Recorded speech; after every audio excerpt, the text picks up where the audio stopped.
મિત્ર એવો શોધવો કે જે ઢાલ સરીખો હોય, દુઃખમાં આગળ અને સુખમાં પાછળ હોય. મિત્ર સારો હોય તો જીવનને નવી દિશા મળી જતી હોય છે. અને આજે એવા જ એક કિસ્સાની વાત કરવી છે. એક મિત્ર ગુજરાત ફર્સ્ટના નવા શો કોણ બનશે ગુજરાતના જીનિયસની જાણકારી મિત્રને આપી અને તે મિત્રની જિંદગી બદલાઈ ગઈ.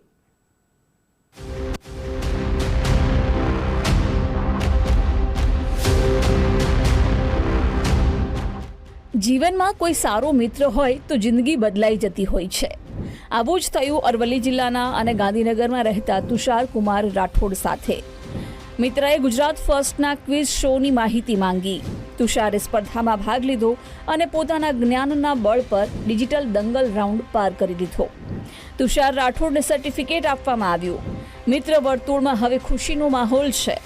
બીજી તરફ તુષાર રાઠોડે બીજા રાઉન્ડની તૈયારીઓ શરૂ કરી દીધી. મેં જોયું કે આ રીતની કંઈ ક્વિઝ છે તો મેં એમાં એનરોલ કર્યું અને પછી ક્વેશ્ચન જોયા તો મારા અભ્યાસના જ ક્વેશ્ચન હતા તો મેં આપી ક્વિઝ અને મારા 27 જેવા ક્વેશ્ચન સાચા પડ્યા અને બીજા રાઉન્ડ માટે મને કોલ આવ્યો. તો જનરલ નોલેજ સરખી રીતના વાંચીશ હું અને કરંટ અફેર ઉપર થોડું ધ્યાન આપીશ સેકન્ડ રાઉન્ડ માટે. તુષાર રાઠોડ ગાંધીનગરમાં રહીને છેલ્લા 2 વર્ષથી સ્પર્ધાત્મક પરીક્ષાઓની તૈયારી કરી રહ્યા છે. તુષારે તપ કરીને જે જ્ઞાન પ્રાપ્ત કર્યું, આ જ્ઞાને તેમને સફળતાના શિખર પર પહોંચાડી દીધા. ગુજરાત ફર્સ્ટના કોણ બનશે ગુજરાતના જીનિયસ શોને બહોળો પ્રતિસાદ મળી રહ્યો છે. તમે પણ જો હોવ જ્ઞાનના સ્વામી તો રહસ્યની જુઓ છો. આજે જ ભાગ લો કોણ બનશે ગુજરાતનો જીનિયસમાં.